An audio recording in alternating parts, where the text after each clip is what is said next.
Hey guys, what's up? It's John with Educated Arms, touching on H.R. 8. For you guys that don't know what H.R. 8 is, it is the bill that just passed in the House that is headed over to the Senate. And H.R. 8 is the Universal Background Check Bill. Now, Coleon Noir has got a better video on this, but I'm going to do a super fast video here going over it. So, what's wrong with universal background checks? So, a couple of things on this bill that are really scary. One, let's say your sister's boyfriend beats her up, or husband beats her up, or whatever the case may be, and you need to loan her a gun, or your mom, or your dad, or your brother, or whoever it may be. You need to loan them a firearm. Under H.R. 8, you'd have to go into a gun store, a gun shop, come into us, and you would have to have a background check done and a logged transfer of that gun from one person to the next. So obviously that's A, going to cost you guys money, B, it's a super huge inconvenience every time that you want to be able to loan someone a gun or get someone else a gun, right? So outside of that, let's look at the bigger picture here, guys. How would the federal government enforce H.R. 8? And the real point behind all of this, the real point behind the push to stop H.R. 8, is there's only one way that the federal government can enforce it, and that is through a gun registry.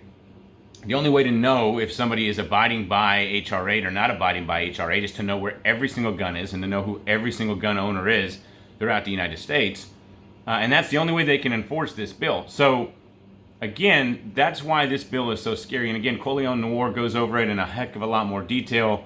But you guys need to make sure that you guys are reaching out to your representatives on the federal level, especially in the Senate right now, and letting them know that you do not support H.R. 8, because again, universal background checks, while they may be in good, in faith, again, it's going to prohibit and hinder people from being able to transfer firearms to one another, to loved ones. It also increases the wait times indefinitely. So let's say that you were going to the gun store to transfer that gun to your sister.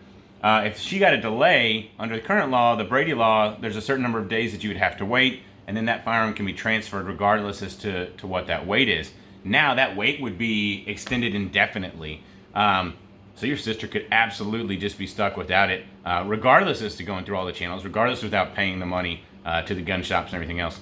And again, we obviously have got that gun registry, that pesky fact there that the only way to truly enforce universal background checks is to know where every gun is, and that way they can go, yeah, this gun is registered to John here, but it's in Mike's hands over there. That's it, guys. Make sure you guys are writing your legislators, reaching out to these guys. Stay safe. We've got some other content coming out in the next coming days, but I just wanted to go over H.R. 8 for you guys crazy fast. Thanks, guys.